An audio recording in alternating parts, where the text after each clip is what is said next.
यह कहानी बच्चों के मनोरंजन के लिए बनाई गई है।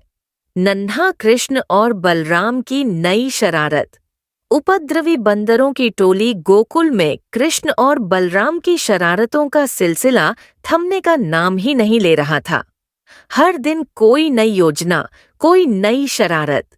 इस बार दोनों भाइयों ने एक अलग तरह की मस्ती करने की सोची, बंदरों की मदद से गांव भर में हलचल मचाने की। एक दिन कृष्ण और बलराम गायों को चराने के बहाने जंगल की ओर निकल पड़े। वहां उन्होंने देखा कि कई बंदर पेड़ों पर उछल कूद कर रहे थे। कृष्ण ने बलराम की ओर देखा और शरारती मुस्कान के साथ बोले, दाऊ, क्यों न आज इन बंदरों को हमारे दोस्त बना लें। बलराम ने सिर खुजाया और बोले, पर इनका क्या करेंगे कान्हा? कृष्ण हंसते हुए बोले, गोपियों और गांव वालों की मटकियों पर हमला। कृष्ण ने पास के एक वृक्ष से कुछ ताजे केले और माखन निकाला और उन्हें बंदरों को खिलाना शुरू कर दिया।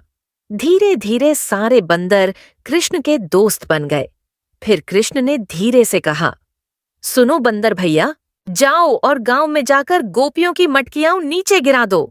बंदरों ने जैसे ही यह सुना, वे उछलते कूदते गोकुल की ओर दौड़ पड़े।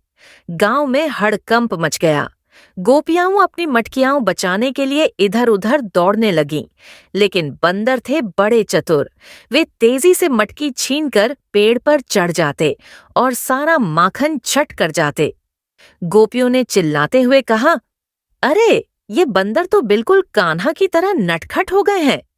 तभी कृष्ण और बलराम पेड़ के पीछे से झांकते हुए हंस पड़े। लेकिन उनकी शरारत ज्यादा देर तक छिपी नहीं रही। गोपियों ने उन्हें देख लिया।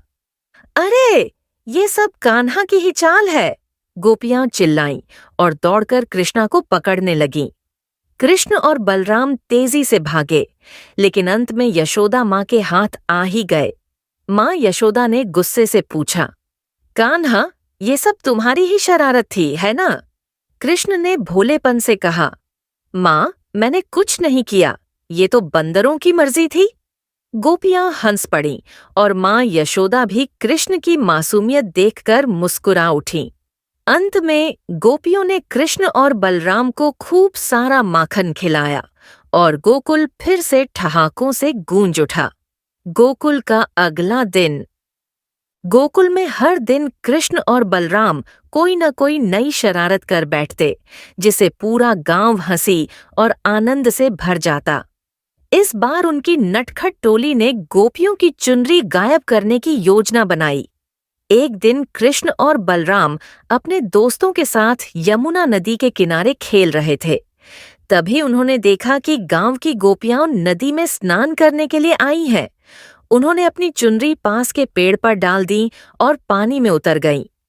कृष्ण ने बलराम को हल्की सी कोहनी मारी और बोले, दाऊ, क्या सोच रहे हो?